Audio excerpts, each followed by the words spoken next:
ভেনেজুয়েলার তেলই যে মূল টার্গেট ছিল ডোনাল্ড ট্রাম্প অর্থাৎ মার্কিন প্রেসিডেন্টের, সেটা কিন্তু বলার অপেক্ষা রাখে না। এবং ঠিক তার পরপরই আমরা দেখেছিলাম মাদুরোকে অপহরণ করার পর ঠিক কিভাবে তিনি ঘোষণা করেছিলেন যে ভেনেজুয়েলায় ভোট 1.5 বছর আগে সম্ভব না, ভেনেজুয়েলাকে সাজানো দরকার, ভেনেজুয়েলার মানুষ শান্তিতে নেই, এবং তাদের যে তেল সেই তেল কি হারে তারা নেবেন, 3 থেকে 5 কোটি ব্যারেল সেটা যে নেবে তেল, ইতিমধ্যেই সে ঘোষণাও তিনি করে দিয়েছিলেন। এবং সেই টাকা যে আমেরিকা এবং ভেনেজুয়েলার উন্নতিতে কাজে লাগবে সেই কথা ডোনাল্ড ট্রাম্প আগে ভাগেই ঘোষণা করে দিয়েছিলেন।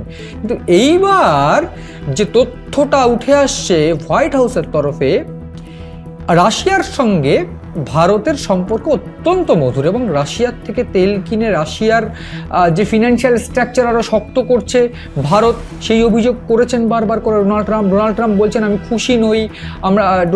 সেটা নরেন্দ্র মোদী জানে যে কেন তিনি তেল কিনছেন, তেল কেনা কমিয়েছে কিন্তু তেল কেনা এখনও জারি আছে।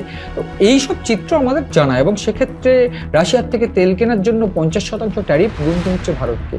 এই চিত্র যতই প্রকাশ্যে, ঠিক ততই একটা বিষয় অত্যন্ত গুরুত্বপূর্ণভাবে সামনে আসছে যে হোয়াইট হাউসের তরফ থেকে এইবার ভেনেজুয়েলার তেল ভারত সহ অন্যান্য দেশগুলোকে কম দামে বিক্রি করার প্রস্তাব দিতে পারে আমেরিকা, এমন তথ্যই উঠে আসছে। তার কারণ ভেনেজুয়েলার থেকে যে তেল, বিপুল পরিমাণ তেল তারা নিচ্ছে, একেবারে টইটুম্বুর ভান্ডার ভেনেজুয়েলা, সেই ভেনেজুয়েলার ভান্ডারের তেল এইবার যদি ভারতে বিক্রি করে এবং ভারত যদি সেক্ষেত্রে রাজি হয়, ইউজুয়ালি ভারত পরিষ্কার করে জানিয়ে দিয়েছিল যখন ডোনাল্ড ট্রাম্প পরিষ্কার করে বলছিলেন যে রাশিয়ার থেকে তেল কেনা এটা রাশিয়া ইউক্রেন যুদ্ধকে সমর্থন করা হচ্ছে, সেক্ষেত্রে ভারতের তরফ থেকে যে বিবৃতি ছিল, অফিসিয়াল বিবৃতি ফরেন অ্যাফেয়ার্সের, যে ভারতের সাধারণ মানুষের জন্য, বাজারের জন্য যেখানে কম পয়সায় তেল ভারত কিনতে পারবে সাধারণ মানুষের সুবিধার্থে, সেইটাই ভারত করবে। এবং ঠিক তেমনটাই কিন্তু তারা চালিয়ে যাচ্ছিলেন। এবং তথ্য উঠে আসছিল যে চীন এবং ভারত রাশিয়ার থেকে সব থেকে বেশি পরিমাণে তেল তারা কিনছে।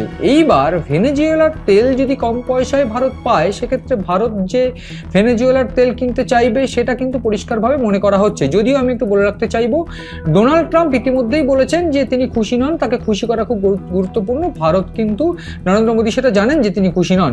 তো এই জায়গায় যে তথ্যটা উঠে আসছে বা একটা গুরুত্বপূর্ণ বেস উঠে আসছে যে মাদুরোকে অপহরণ করা কতটা বৈধ সেটা আমরা জানি না। ইতিমধ্যে রেলসা রদ্রিগেজ দায়িত্ব পেয়েছেন, ভাইস প্রেসিডেন্ট ছিলেন তিনি, ইন্টারিম গভর্নমেন্টের দায়িত্ব তিনি সামলাচ্ছেন। এই মুহূর্তে দাঁড়িয়ে ডোনাল্ড ট্রাম্প নিজের কবজায় ভেনেজুয়েলাকে নিয়ে ভেনেজুয়েলার থেকে তেল নিচ্ছে এবং সেই তেল বিক্রি করবে খোলা বাজারে, সেটা তিনি জানাচ্ছিলেন। এবং ঠিক সেই মতোই এইবার ভারতের সঙ্গে কিন্তু সেই ব্যবসার যে প্রপোজাল সেটা দেওয়া হতে পারে বলে হোয়াইট হাউস সূত্রে খবর। এইবার তথ্য বলছে যে এইটা যদি হয়, সেক্ষেত্রে ভারত যদি এই তেল নেয়, তাহলে যেটা হবে রাশিয়ার সঙ্গে কিন্তু একটা ইকুয়েশন, সেটা নিয়ে প্রশ্ন উঠতে শুরু করবে। এবং এই মুহূর্তে দাঁড়িয়ে আমেরিকার সঙ্গে কিন্তু পাকিস্তানের সম্পর্ক অত্যাধিক ভালো, এবং যেটা কিনা ভারতের অত্যন্ত উদ্বিগ্ন হওয়ার কারণ। ভারত কিন্তু এই তেল কিনে সেক্ষেত্রে আমেরিকার গুড বুকে থাকতে চাইবে বলে অন্তত বিশেষজ্ঞরা মনে করছেন। ফলে সব মিলিয়ে এই ভেনেজুয়েলার তেল খোলা বাজারে বিক্রি হবে, যা কিনা ভেনেজুয়েলা এবং আমেরিকার কাজে লাগবে, আর্থিক উন্নয়নের কাজে লাগবে। সেইখানে ভারত কি এই তেল কিনবে সেই প্রশ্ন উঠছে, এবং সেদিকেই তাকিয়ে রয়েছি আমরা এবং গোটা বিশ্বের সাধারণ মানুষ এবং মিডিয়া।